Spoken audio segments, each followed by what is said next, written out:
Good evening, everyone. We continue our study in the book of First Samuel, continuing on in chapter 9 today. We left off yesterday when the people or the elders that represent the people came to Samuel and requested for a king to reign over them. And the conclusion of chapter 8 was God says, Go give them one. That's basically the message where the people was adamant that no matter what God says that they should consider the potential problems they have, they were adamant to have a king. So in chapter 9, when we move into chapter 9, we will now be introduced to who that person to be king might be.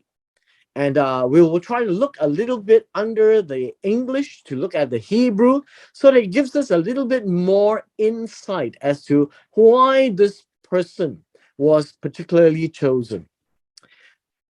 Chapter 9, verse 1 reads this way.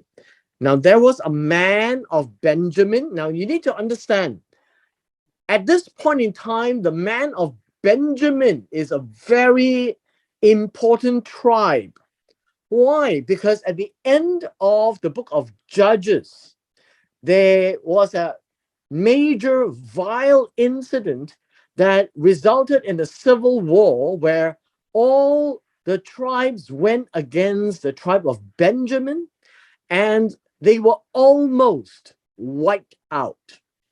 And so now we continue on in 1 Samuel chapter 9, and we talk about a man of Benjamin, which tells us that this is a rarity, that it is a somebody that most people won't even think about because of what happened at the end of the book of Judges. His name was Kish.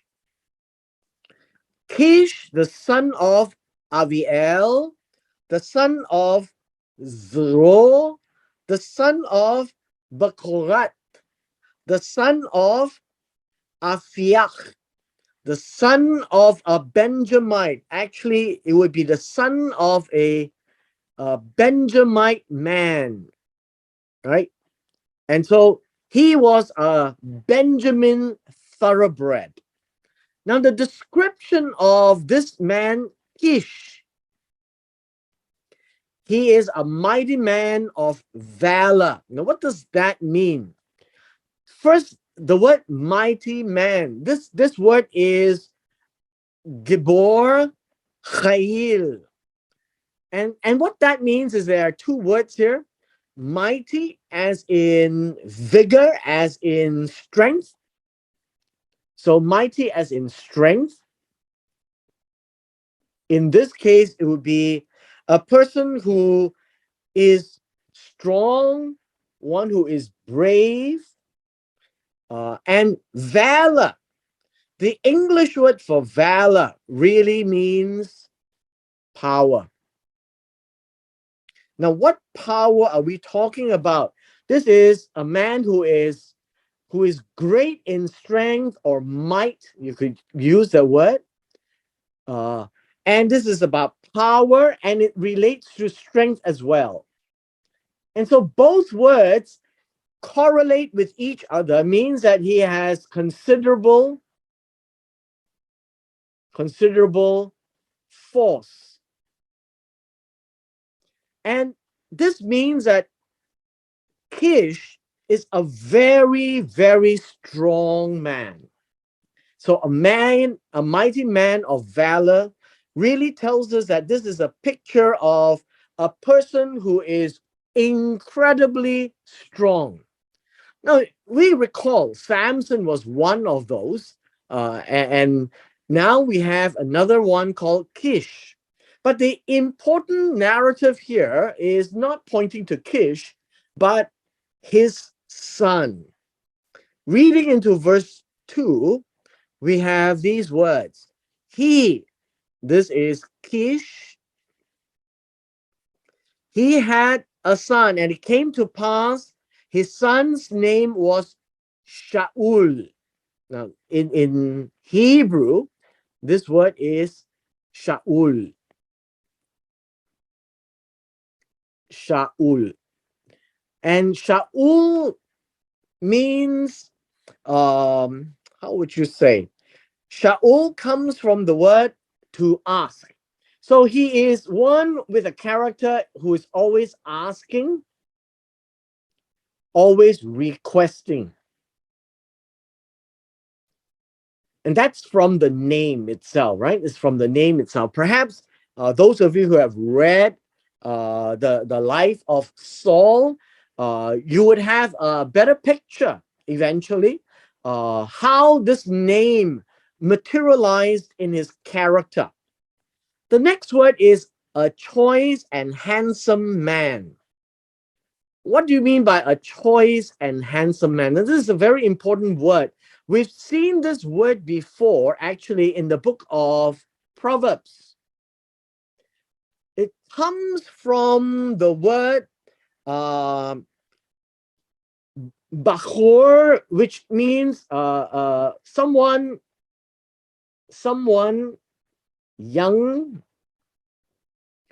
who is full of vigor and a preferred, right? A preferred character. And hence the word chosen, a choice person. So amongst all the young men, so he is young. The word does mean young, but the word carries a connotation when he is young and in his prime, and he is strong, he has vigor, he's got character. That would be Saul. And he is a handsome man. Now, I don't need to explain this anymore. The word here is tov, where we get the word good, but in the usage of this text, yes, he is a very pretty man or handsome man in the English. And the description is this: and there was not a more handsome person than he among the sons of Israel.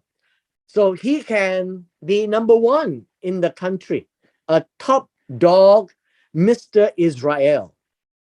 And from his shoulders up, he was taller than any people. He had the beauty and he had the brawn, I guess.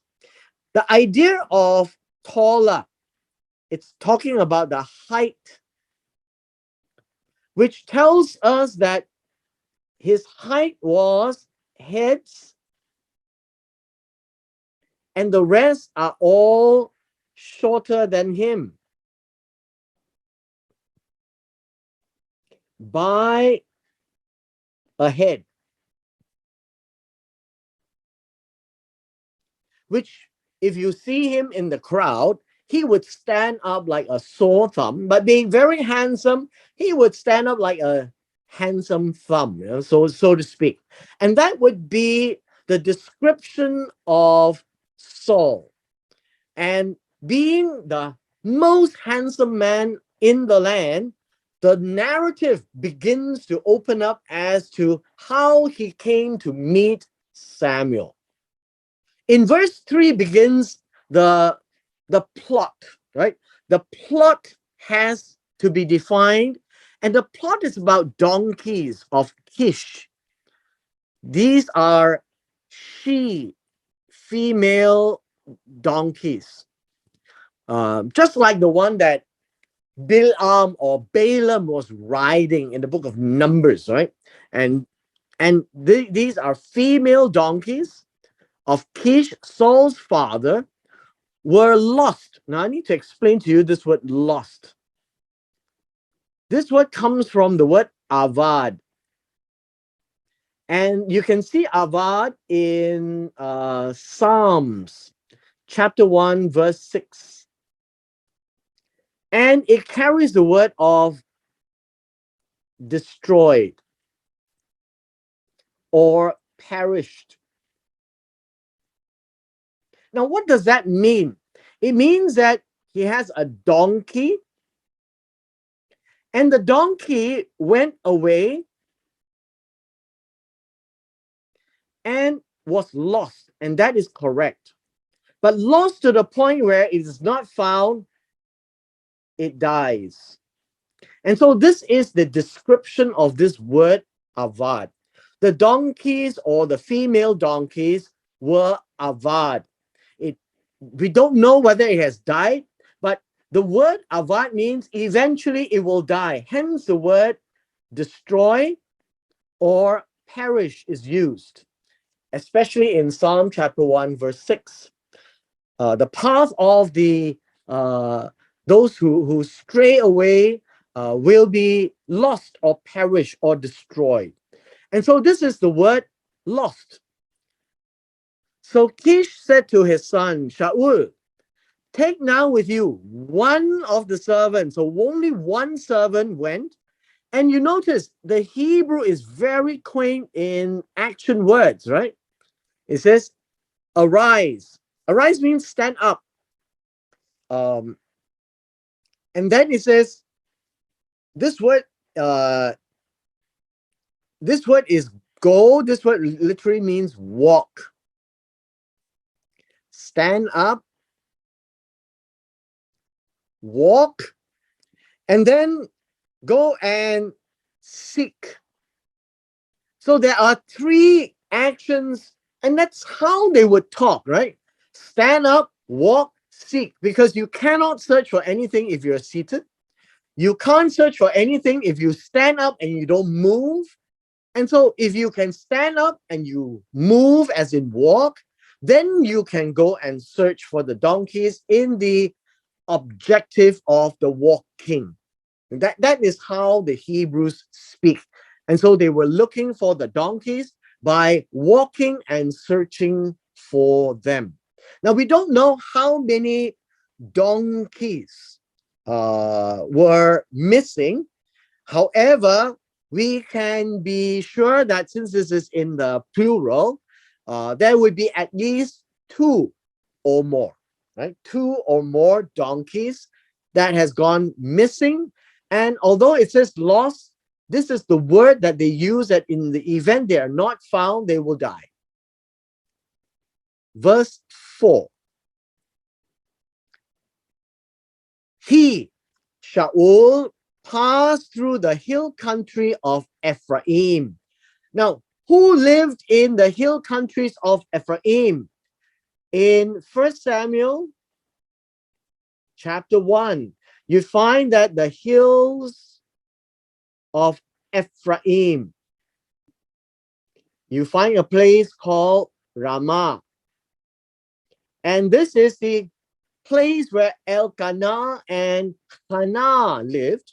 And we also read that Shemuel, also judged from his hometown in the hills of Ephraim. And so Saul is passing through the land, approaching where Samuel would be. And he passed through the land of, this word is Shalisha, right? Shalisha. But they could not find the she donkeys. Then they passed through the land of Sha'alim, but they were not there. Now, in the Hebrew, obviously, you don't get the italic words, but you get the meaning. It was supplied by the translators to make it more readable in the English. It means that they passed through the land of Sha'alim, but nothing. Now, that's how it is said in the Hebrew. Then he passed through the land of the Benjamites. Still did not find them. No, understand this. Shaul came to the land of the Ephraim and then the land of the Benjamin. Because any further down would be the land of Judah. Understand now that they had gone one full circle, I would think, because they would have started out and was coming back, and they couldn't find them. In chapter 9, verse 5 says, when they came to the land of Zuph, the land of Zuph appears to be, so let me just explain to you why I speculate this way. In 1 Samuel, in chapter 1, verse 1, one of the ancestors of Elkanah was Zuph. And so I would say by inference right now, the area where Ramah is, right? I would say the area where Ramah is, where Elkanah stayed, might really be called the land of their ancestors. Now, reading on, Saul said to his servant who was with him, "Come, let us return, or else my father will seize about the donkeys and will become anxious for us." This word, return, return is go back, right? Go back. It is really shuv. And so you know the meaning, to go back to where they originally was. And then my father would cease. Now, the idea of cease here, or would be undone, I think would be a better word than just cease. That the father would be restless, I would think, right? Not just cease, but to cease to be concerned, and it will be more anxious about us. So the word anxious here is about being afraid, right? Being afraid. Afraid of what? Afraid to think they might be lost as well, right? Might be lost as well. So a lot of time would have passed. They've gone back and forth, and it came back into the land of Zuph. And if this is where Samuel lived, it is still in the Ephraim area. And so they are saying, let us go back, or else the father would think that they would not be any more concerned about the donkeys, and now will be very concerned about these two persons, Saul and the servant. Now in verse 6 says, he said to him, who is he? First of all, you can see that we have Saul speaking to his servant who was with him. And then this would be the reply. It would be the servant speaking to Saul. It says, behold now, look here. There is a man of God in this city. A man of God would be Ish Elohim, a man of God, a man who belongs to God. I think you can say that, right?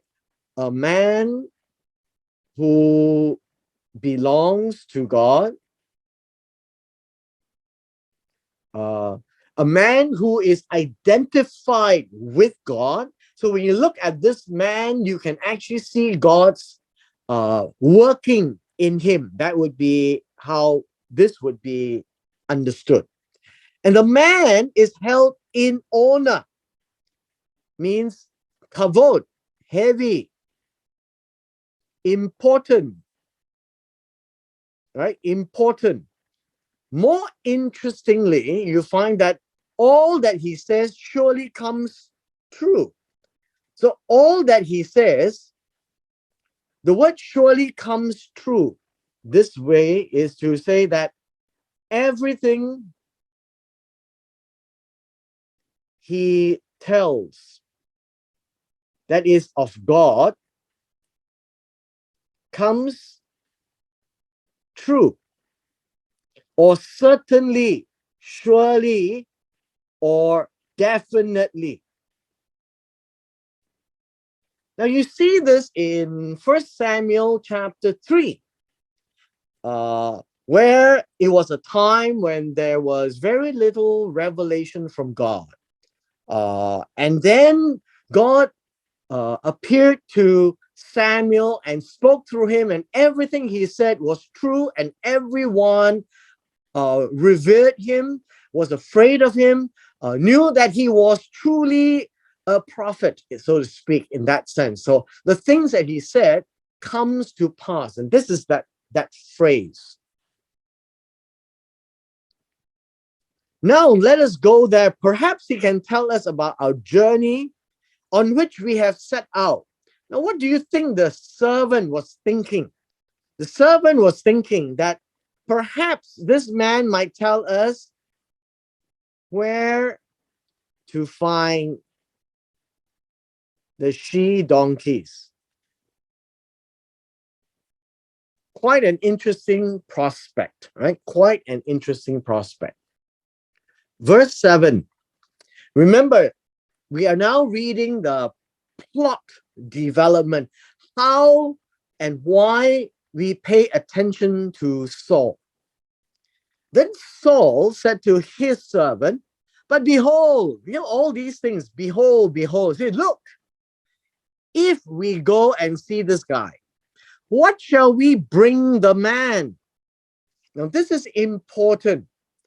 The idea is cause to come to the man would be this word bring. Cause to come to the man.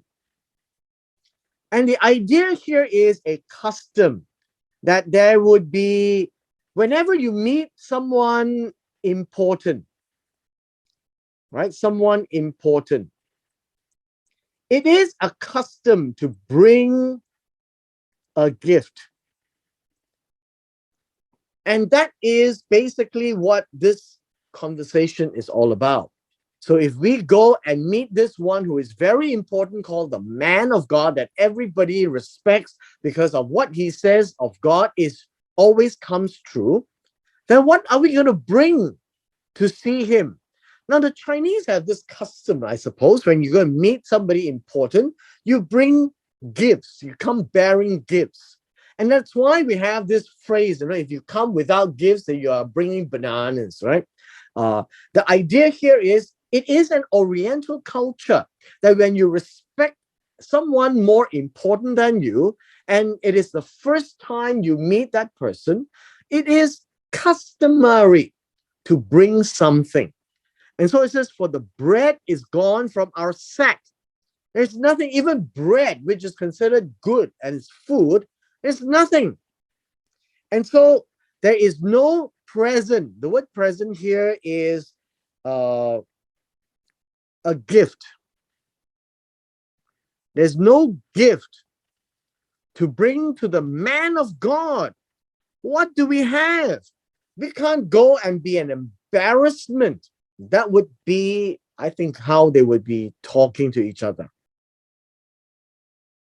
Verse 8, the servant answered Saul again and says, behold, I have in my hand a fourth of a shekel of silver. Revet is a fourth part, right? A fourth part of a shekel of silver. A shekel is a weight, and that is a fairly big weight. It's about 132 grains of wheat, and it is fairly valuable, I would say. Right? I will give it to the man of God, and he will tell us our way, where we should go to look for our donkey. So he thinks that Samuel, being a man of God, would be able to tell where donkeys are. Verse 9. This is when you see this kind of a bracket, now you know in Hebrew there are no brackets, but the bracket here I would think is a good way of representing verse 9, because verse 9 is a sidebar. You know what is a sidebar? It is not a continuation of the story, but it is a side information,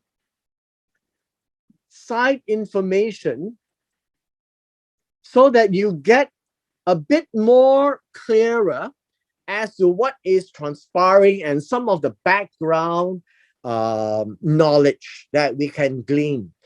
Some things which, even at the time of writing First Samuel, that they would be having a maybe a tough time trying to understand. Right? That is why it is given as a sidebar, a piece of side information.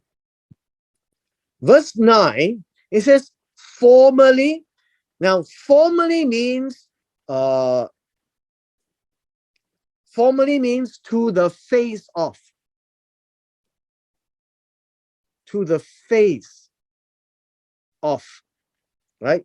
To the face of. That's what formerly means. What do you mean to the face of? Now, you always need to remember, if we are looking at something, this is the face. What you can see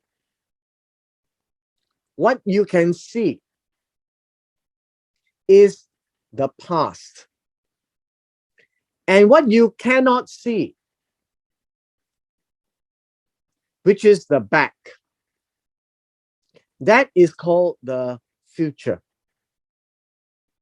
So when it says in the face of, is where, if you imagine the face looking at it, that you can see, it is in the past. So the word formerly is a good way of translating it in the English. But what I try to show you is the literalness and the imagery of these kinds of words, where in the English it doesn't mean anything, but in the Hebrew it means a lot.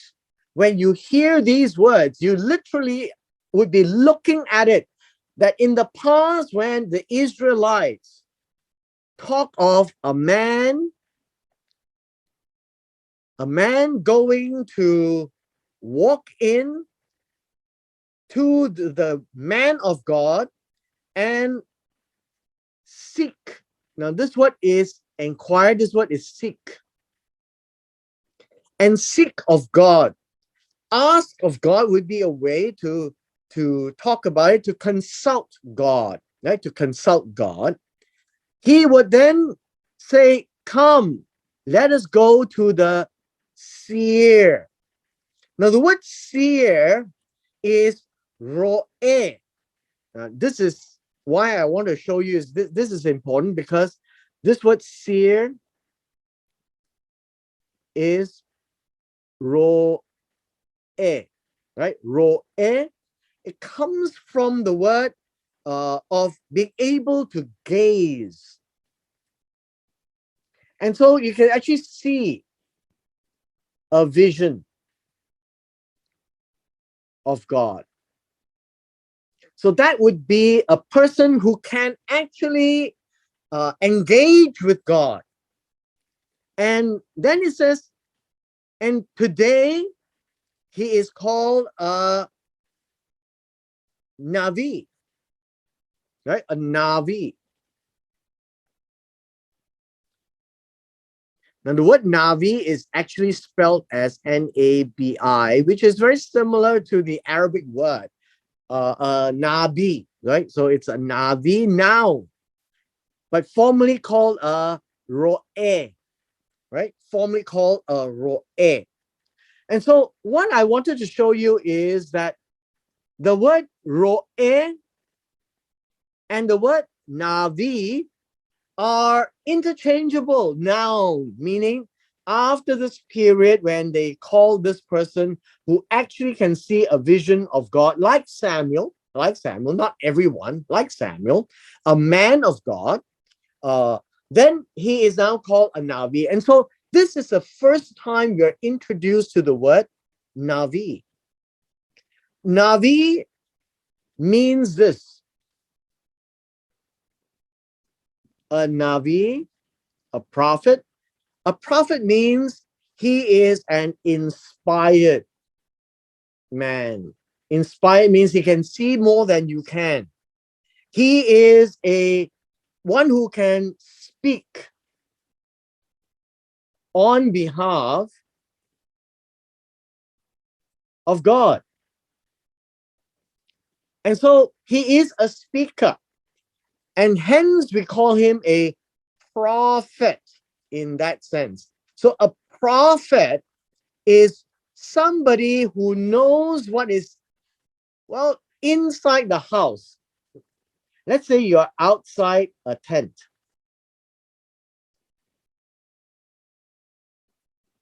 And something is inside the tent. And so the Navi is one who seems to know what is inside the tent. That is the picture of the word Navi. And so it gives us an idea that, well, this guy has an ability to see things, to know things of God that we can't know. That he has God speaking to him such that now he can represent God to instruct his people. That would be how a Navi is understood. And with this comes the first instance in a person called a prophet after a long period of time.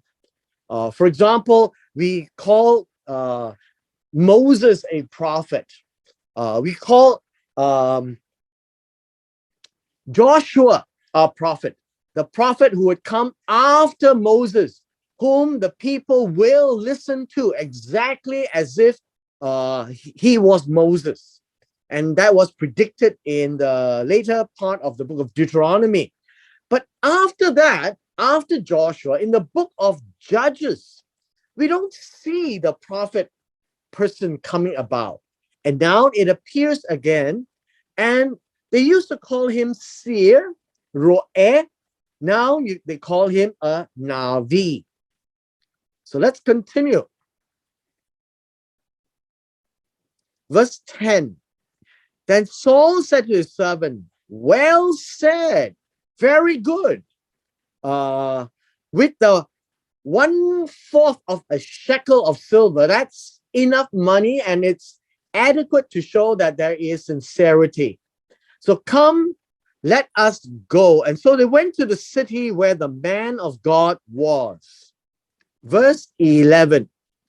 As they went up the slope to the city, they found young women going out to draw water and said to them, is the seer here, the ro'eh? Now let's take a look at this. They went up the slope. Verse 11. Went up is ascended. Literally, this is geographically correct. Went up the slope, the ascent. This word is the noun of the going up. And so what it means is they are going up the hill or going up a higher plane. Right? Going up the higher plane.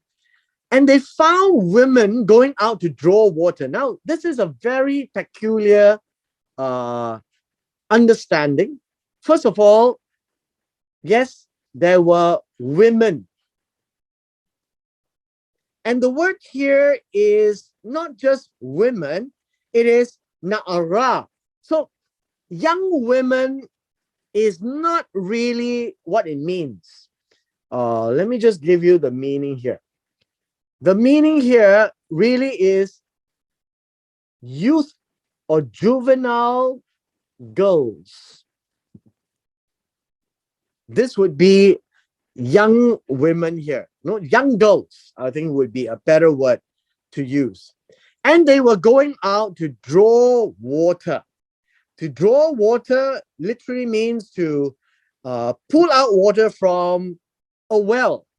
Now, this is what I wanted to point out to you, that is that we would find odd, but not in Israel. And so now we've got a well that's all the way down, and there seems to be water down here. This really tells us that there are many sources of water, and the sources of water allows where they live in the higher places to actually have water, right? They go out to draw water and said, the seer is here. Now, in one sense, if you can think of it this way, this one here could be either a well or could be a cistern. Now, what is a cistern? A cistern is in this case, a big reservoir. And these big reservoirs are carved out in the rocks. And whenever it rains, it collects water, and that is where they would draw water from. Now, perhaps that is what happened, not so much as a well, but perhaps as a cistern. But the customary thing is that it were women who would do this, right? Young girls, in this case, a na'ara. And so they asked them, where is this ro'eh? So we continue in verse 12. They answered them and said, he is. What do you mean he is? He is in this place. I think it would be a better way of saying it. The word here is he exists. Here, right? He exists. And they now tell them, behold, look. He says, to your face of you. That is the word here. Ahead of you is to your face, or your faces, right? To your faces of you.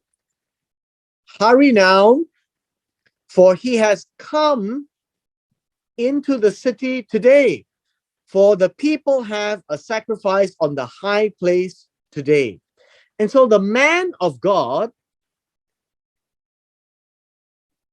in this case, who was a seer, also called a prophet, is coming to sacrifice.